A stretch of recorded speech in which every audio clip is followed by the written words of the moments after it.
Hello friend, আজ আপনাদের জানাবো যুবশ্রী অ্যানেক্স 3 ফর্মটি কিভাবে সাবমিট করতে হয়। ভিডিওটি শেষ পর্যন্ত দেখুন। প্রথমে একটি ব্রাউজার ওপেন করতে হবে, এমপ্লয়মেন্ট ব্যাংক সার্চ করতে হবে।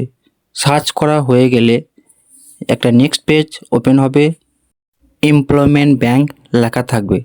এই লেখাটির উপর ক্লিক করবেন। ক্লিক করার সাথে সাথে আপনার এমপ্লয়মেন্ট ব্যাংক সাইটটি খুলে যাবে। এখানে দেখতে পাবেন যুবশ্রী অ্যানেক্স 3 সাবমিট অপশানটি দেখতে পাবেন।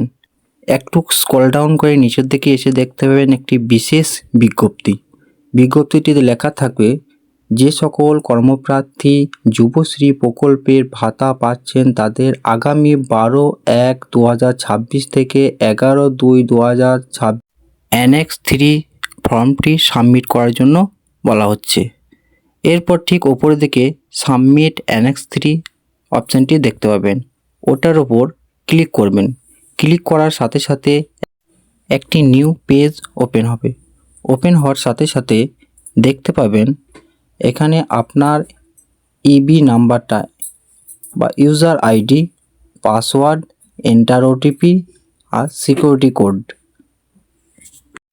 ইউজার আইডি বা ইবি নাম্বারটা আপনার কাছে থাকবে, ওটা দেখে দেখে লিখে দেবেন। পাসওয়ার্ড আপনার কাছেই থাকবে, ওটা দেখে দেখে লিখে দেবেন। শেষে একটা ওটিপির অপশান আছে, এই ওটিপি অপশানটি আপনি পাশে একটা রাইট ক্লিক করবেন। রাইট ক্লিক করার সাথে সাথে আপনার মোবাইলে একটি ওটিপি যাবে, সেই ওটিপিটি দেখে দেখে লিখে দেবেন। লিখে দেওয়ার পর সিকিউরিটি কোডটি দেখে দেখে সঠিকভাবে লিখে দেবেন।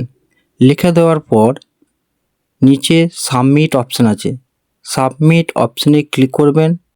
এই ওটিপি নিয়ে একটা সমস্যা হতে পারে, কারণ আপনার এক্সচেঞ্জে যদি আপনার এমপ্লয়মেন্ট ব্যাংকে ফোন নম্বর যোগ থাকে তাহলেই কিন্তু আপনার মোবাইলে ওটিপি সেন্ড হবে, তা না হলে আপনার মোবাইলে ওটিপি যাবে না। তাই আপনার যদি নাম্বারে ওটিপি না যায় অতি সত্বর আপনার এক্সচেঞ্জ অফিসে যোগাযোগ করে আপনার মোবাইল নাম্বারটি যুক্ত করে নেবেন। যুক্ত হয়ে গেলে তবেই আপনার মোবাইলে ওটিপি যাবে। এগুলো ঠিক সঠিকভাবে লেখার পর আপনি নিচে সাবমিট অপশান আছে, ওই সাবমিট অপশানে ক্লিক করবেন। সাবমিট অপশানে ক্লিক করার সাথে সাথে একটি নিউ পেজ ওপেন হবে। নিউ পেজে দেখতে পাবেন আপনাকে দুটো অপশান আছে, আপনাকে চয়েস করতে হবে। একটি আছে স্কিল ডেভেলপমেন্ট ট্রেনিং, আর একটি অপশান আছে সেলফ এমপ্লয়মেন্ট।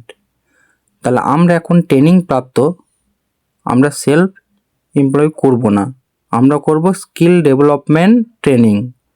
এটা ক্লিক করার সাথে সাথে নিউ পেজ ওপেন হলো। এখানে আপনার মেন ফর্মটি ওপেন হয়ে গেছে। এখানে আপনি দেখতে পাবেন name and address of training institution, মানে আপনি কোথায় ট্রেনিং করেছেন সেই জায়গার নামটা এই ঘরে লিখতে হবে। এই ঘরে লেখার পর আপনার এখানে স্টার্ট ডেট আর এন্ড ডেট দুটো ডেট পাবেন, মানে আপনি কবে সেই ট্রেনিং সেন্টারে ভর্তি হয়েছিলেন সেই ডেটটা দেবেন, আর কবে শেষ করেছেন সেই ডেটটা দেবেন। এটা হয় 6 মাস অন্তরে। আর আপনার পাশে একটা ঘর আছে, ওখানে লেখা আছে আপনি এখন যদি কোর্সটা কন্টিনিউ করে থাকেন, ট্রেনিংটা কন্টিনিউ করে থাকেন, তাহলে পাশে ঘরে কন্টিনিউ করে দেবেন, কোর্স কন্টিনিউ করে দেবেন। করে দেওয়ার সাথে এখানে 3টি চেকবক্স আছে, ওই 3টি চেকবক্সকে হ্যাঁ আপনি ফর্মটিকে ধীরে ধীরে ফিল আপ করবেন, ভুল হয়ে গেলে মুশকিল আছে। আস্তে আস্তে লিখে দেবেন। সঠিকভাবে সব লেখা হয়ে গেছে নিয়ে দেখে নেবেন। দেখে নেওয়ার পর ওই 3টি চেকবক্সে ক্লিক করবেন। ক্লিক হয়ে গেলে দেখবেন ওপরে একটা চেকবক্স থাকবে, নিচে দুটো চেকবক্স থাকবে। চেকবক্স ক্লিক হয়ে গেলে তারপরে ঠিক নিচের দিকে একটু স্ক্রল ডাউন করে নিচে আসবেন। নিচে এসে দেখবেন সাবমিট অ্যানেক্স 3। সাবমিট অ্যানেক্স 3 ওপর ক্লিক করবেন। ক্লিক করার সাথে সাথে একটি নিউ পেজ ওপেন হবে। এটা ক্লিক করার মানে আপনার ফর্মটি সাবমিট হয়ে গেল, মানে জমা পড়ে গেল। এরপর আপনি এই গ্রিন কালারের যে পেজটি দেখছেন এখানে লেখা থাকবে ফর্মটি জমা হয়ে গেছে। কটার সময় জমা করেছেন, কত তারিখে জমা করেছেন সব দেখতে পাবেন। নিচে ঠিক লেখা আছে প্রিন্ট, মানে আপনার যে স্লিপটা বেরোবে সেটাকে আপনি প্রিন্ট অপশানে ক্লিক করে প্রিন্ট করে নিতে পারবেন। এই স্লিপটি প্রিন্ট অবশ্যই করবেন, কারণ প্রতি 6 মাস অন্তরে এই অ্যানেক্স 3 সাবমিট করতে হয়। তাহলে আপনার হাতে যদি এই প্রিন্ট করা কাগজটি থাকে তাহলে আপনি পরের বারে জানতে পারবেন যে আপনি কত তারিখে ইন ডেট, স্টার্ট ডেট দিয়েছিলেন। সেটি পরবর্তীকালে দিতে আপনার সুবিধা হবে। Thank you. ভিডিওটা শেষ পর্যন্ত দেখার জন্য অসংখ্য ধন্যবাদ। ভালো থাকবেন, সুস্থ থাকবেন। ভিডিওটি আপনার সামান্য উপকারে এলে অবশ্যই চ্যানেলটিকে সাবস্ক্রাইব করে দেবেন। আপনার কাজ আপনিই করবেন, অন্য কোথাও নয়। ভালো থাকবেন, সুস্থ থাকবেন।